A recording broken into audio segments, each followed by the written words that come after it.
Salut tout le monde, bienvenue dans cette nouvelle vidéo. Aujourd'hui, on va parler du combat tant attendu, le combat que tous les fans attendent avec impatience, le combat d'Islam Makhachev contre Alexander The Great Volkanovski. Avant de continuer, n'oublie pas que tu peux liker, partager, commenter, t'abonner. Tu peux aussi nous suivre sur les réseaux sociaux pour nous donner de la force et pour être au courant des dernières actualités. C'est donc un combat pour la ceinture en poids léger entre le champion Islam qui est champion des poids légers, et le champion des poids plumes, Alexander Volkanovski. J'attends ce combat avec impatience parce qu'il y a quand même de très gros enjeux.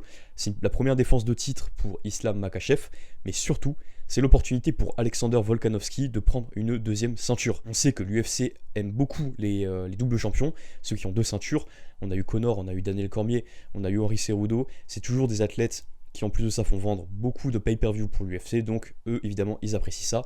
Et même d'un point de vue sportif, là si Volkanovski arrive à prendre la deuxième ceinture contre Islam Makhachev, sincèrement je pense que c'est peut-être l'un des plus grands combattants de tous les temps, puisque là il gagnerait contre un athlète qui est extrêmement dominant. Et ça va aussi être à mon avis un combat très compétitif, puisque Volkanovski est quand même sur 22 victoires et Islam Makhachev, on sait que voilà, justement comme j'ai dit, c'est un combattant qui est très dominant, il roule sur toute la catégorie, il nous l'a montré encore dans son dernier combat. L'Australien de son côté il est en 25-1 avec 12 KO ou TKO, donc c'est-à-dire 12 finitions, on va dire, 12 finitions hormis les soumissions.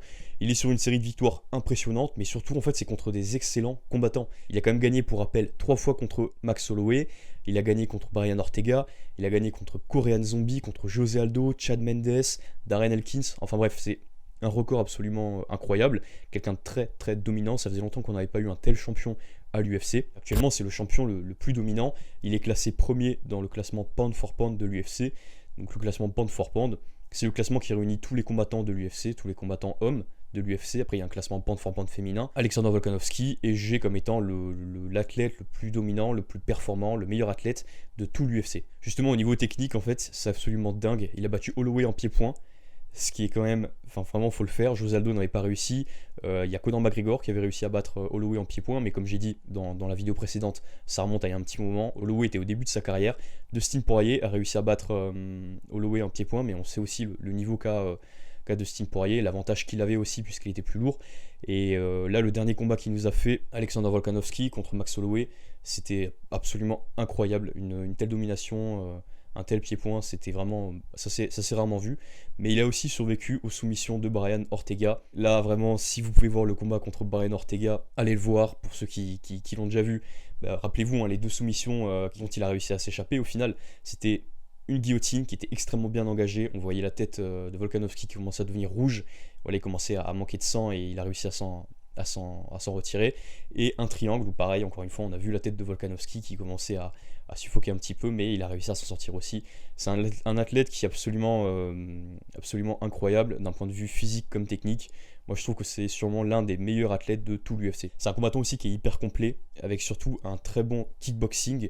Comme j'ai dit, contre Max Holloway on l'a vu, contre Korean Zombie on l'a vu aussi, même contre Brian Ortega. Voilà, il a peur de personne. En pied-point, il a vraiment peur de personne. Il fait peu d'erreurs, il a très bons enchaînements. Et aussi, ce qui est particulier, c'est qu'il change beaucoup de garde. C'est-à-dire qu'il va combattre en gaucher, il va combattre en droitier. Voilà, il va beaucoup changer de position. Ça va gêner l'adversaire pour essayer d'anticiper ses attaques et pour essayer d'être à l'initiative. Contre Alexander Volkanovski, c'est compliqué puisque voilà, il peut changer de garde à tout moment. C'est quand même particulier. Il a de très bons enchaînements, il gère très bien la distance, c'est un excellent contreur, mais aussi c'est bien initier les échanges, vous pouvez le voir dans tous ses combats. Il est très bon pour rentrer et sortir directement, ce qu'on appelle du in and out. Là par exemple Stephen Thompson, c'est le roi pour faire ça, c'est-à-dire rentrer, frapper et ressortir avant que l'adversaire puisse contrer. Ça demande de la rapidité, ça demande un bon timing et une très bonne technique. Volkanovski sait le faire, mais il sait aussi extrêmement bien contrer. On voyait que quand Max Holloway avançait sur Volkanovski pour envoyer des frappes, Volkanovski avait directement le réflexe de bouger sa tête, sortir sa tête de la ligne dans laquelle Holloway voulait frapper et contrer directement avec un bras arrière ou même avec un crochet, ce qu'on appelle un check hook, c'est-à-dire un crochet du bras avant pour essayer d'aller chercher le menton de l'adversaire au moment où il essaie de rentrer dans la distance de frappe. Enfin, bref, c'est un monstre et c'est aussi un monstre en raison de sa condition physique qui est absolument hors norme. Il tient très bien les 5 rounds, les 25 minutes de combat, il en a fait plusieurs. Il a fait contre Ortega, il a fait 3 fois contre Holloway. Il n'y a pas de doute là-dessus. Contre Korean Zombie, il a montré qu'il pouvait mettre une très très grosse intensité en 3 rounds, en 3 ou 4 rounds. Il s'épuise ni en lutte ni en striking. Je vais prendre l'exemple du combat contre Brian Ortega. En striking, il dominait vraiment en striking. Et juste après que Brian Ortega ait tenté ses soumissions et commencé à grappler avec Volkanovski. Volkanovski, une fois qu'il sortait de la soumission, une fois qu'il sortait de la tentative de soumission, continuait directement de travailler en ground and pound, ce qui est d'ailleurs assez incroyable, puisqu'on sait très bien que voilà, le fait de tenter une soumission, surtout de la part de Brian Ortega qui est un pro pour ça, et qui l'avait quand même assez bien placé, ça coupe la circulation sanguine, donc ça fatigue l'adversaire, et lui directement après il travaille en ground and pound. Enfin c'est vraiment voilà, c'est vraiment quelque chose moi qui m'avait absolument impressionné. J'étais vraiment sous le choc en voyant ça. Il est aussi très rapide, il a surclassé Max Holloway dans le troisième combat en raison de sa vitesse, mais il est très fort aussi dans les clinches et arrive à se sortir des soumissions, comme je l'ai dit, à maintes reprises contre Brian Ortega. Le seul bémol, c'est sa taille. Il fait quand même 1m67, ce qui est plutôt petit, mais au final, il a quand même une bonne allonge, donc ça c'est intéressant. Il a une allonge d'1m82, soit 3 cm de plus que Islam Makhachev, donc c'est toujours à relativiser. Et sa dangerosité, pour finir avec Alexander Volkanovski, elle vient surtout de son mental qui est infaillible. Il lâche rien, il abandonne pas. Du début jusqu'à la fin, il continue de combattre. Et voilà, ça va jusqu'à la finition de ses adversaires, lorsqu'il commence à sentir le sang et à sentir qu'il peut finir l'adversaire. Et il a un pied-point qui est extrêmement affûté, et bien sûr, des aptitudes physiques délirantes, comme je vous l'ai prouvé juste avant. De son côté, Islam Makhachev, le Dagestanais, lui, il est en 23-1 avec 11 soumissions et une série aussi de 11 victoires, notamment contre Oliveira, Bobby Green ou encore Dan Hooker, qui sont de très bons combattants. On peut aussi penser à la victoire contre Drew Dober ou Arman Tsarukyan. Donc c'est un athlète qui lui aussi est très très dominant, et surtout qu'en fait, lui la particularité c'est qu'il domine par le sol, il ne laisse pas la possibilité à l'adversaire de s'exprimer, il ne perd presque aucun round. J'ai pas regardé les statistiques, mais de mémoire je crois que sur ces 11 victoires d'affilée, je crois qu'il n'a perdu aucun round, et même dans sa défaite par TKO contre Adriano Martins, et ben voilà, il me semble qu'il avait quand même il avait perdu aucun round. Ce qui est particulier pour lui, c'est qu'il combat en gaucher, et un combattant qui combat en gaucher, quand c'est un striker, c'est perturbant, mais quand c'est un lutteur qui en plus de ça a quand même un bon pied-point, c'est vraiment très perturbant pour l'adversaire. Un combattant a peu l'habitude de travailler déjà contre quelqu'un qui a ce niveau en lutte, contre quelqu'un qui combat en gaucher, en pied-point, mais en plus de ça, quelqu'un qui a un énorme niveau en lutte et qui en plus ça combat en gaucher, là vous vous rendez bien compte que c'est quand même très très perturbant pour les adversaires. C'est aussi ce qui fait qu'il est extrêmement dominant, et je pense que c'est quelque chose qui joue en sa faveur dans ses combats, et c'est quelque chose qui permet de dire qu'à mon avis, Islam Makhachev est plus dangereux que Khabib. Khabib a eu une meilleure série, voilà, après il a combattu aussi pendant plus de temps, mais à mon avis, moi je pense que Islam Makhachev pourra devenir le GOAT, donc le greatest of all times, donc le meilleur de tous les temps de la catégorie lightweight. Moi je le vois bien être le meilleur lightweight de tous les temps, parce qu'il a quand même il a tout en fait, il est extrêmement complet, il est capable de striker contre de bons combattants. Il a quand même mis Oliveira au sol sur un seul coup. Encore une fois, ça prouve qu'il a de la puissance, il a de la force, c'est quelqu'un de très dangereux. Et surtout, en fait, il a une lutte particulière qu'on appelle le chain wrestling. Donc pour la lutte on va dire en enchaînement, c'est typiquement dagestanais. Les Dagestanais sont très forts pour ça.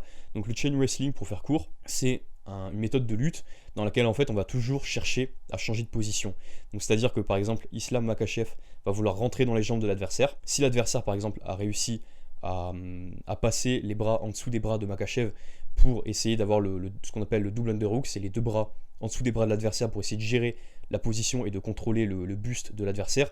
Lui va directement pouvoir tenter de re-rentrer dans les jambes, de chercher à faire peut-être des amener au sol un peu plus dans le style gréco-romain, peut-être un peu plus dans le style judo. Donc c'est en fait toujours chercher à changer de position pour être imprévisible et pour noyer l'adversaire dans une succession de positions différentes, et c'est extrêmement efficace. Donc lui aussi, ses aptitudes physiques sont incroyables, il est très très fort pour la catégorie, surtout une très grosse force de la chaîne postérieure, donc que ce soit le dos comme les jambes aussi, il a extrêmement de force dans les jambes, mais vraiment quand on voit son dos, quand on voit la taille de son dos, les muscles du dos, on sent que c'est quelqu'un qui est en grappling.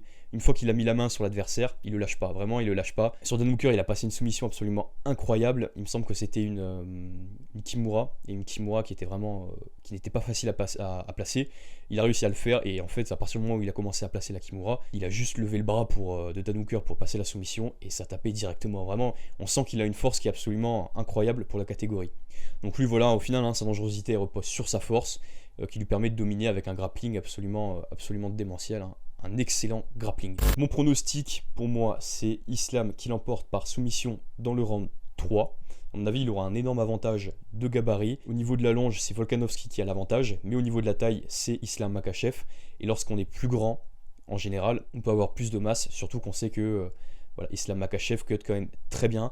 Volkanovski, ça va être son premier combat en lightweight. Je crois qu'il n'avait pas combattu en lightweight depuis très très longtemps. Et donc c'est l'incertitude autour de Volkanovski, ça va vraiment être son gabarit. S'il arrive aussi lourd que Islam Makhachev, à mon avis, ça peut être un combat qui peut se passer différemment. Ça peut être un combat à l'avantage de Alexander Volkanovski. Mais je pense quand même que Makhachev arrivera plus lourd et je pense qu'il arrivera à amener l'Australien sur son terrain et l'épuiser jusqu'à ce qu'il laisse une ouverture. Je pense qu'à un moment, voilà, Volkanovski complètement épuisé, même s'il a un excellent cardio. Voilà, une fois qu'il est amené au sol par Islam Makhachev, ça risque d'être très compliqué pour lui. Il va sûrement s'épuiser beaucoup plus vite que le Dagestanais et à un moment, il laissera à mon avis une ouverture qui sera directement prise par Islam Makhachev pour soumettre Alexander Volkanovski. Comme j'ai dit, bien sûr, si Volkanovski arrive avec un énorme physique, avec un physique comme il a, on va dire en featherweight, mais adapté au lightweight, donc au poids léger, il peut vraiment surprendre, et encore une fois, je le répète, s'il prend la deuxième ceinture, à mes yeux en tout cas, ce sera très certainement le meilleur combattant de tous les temps, puisque personne n'a vraiment réussi à battre de tels champions, enfin de tels combattants comme Holloway 3 fois, Ortega, Korean Zombie, Aldo, Mendes, Elkins, comme j'ai dit, et en même temps de battre quelqu'un qui a roulé sur toute la catégorie. Pour moi, ce serait sûrement la plus grande performance de tous les temps. Donc c'est une opposition qui est très dure à anticiper, c'est pour ça que je compte sur vous pour me donner votre pronostic. Dites-moi dans les commentaires ce que vous pensez du combat, si vous pensez que Volkanovski a ses chances, si vous pensez qu'il peut gagner, ou si pour vous le combat est déjà plié d'avance peut-être pour Islam Makhachev. Dites-moi ça dans les commentaires, et on se retrouve très bientôt pour revenir sur ces 3 combats qu'on a analysés cette semaine. Donc on se dit à la prochaine pour une nouvelle vidéo.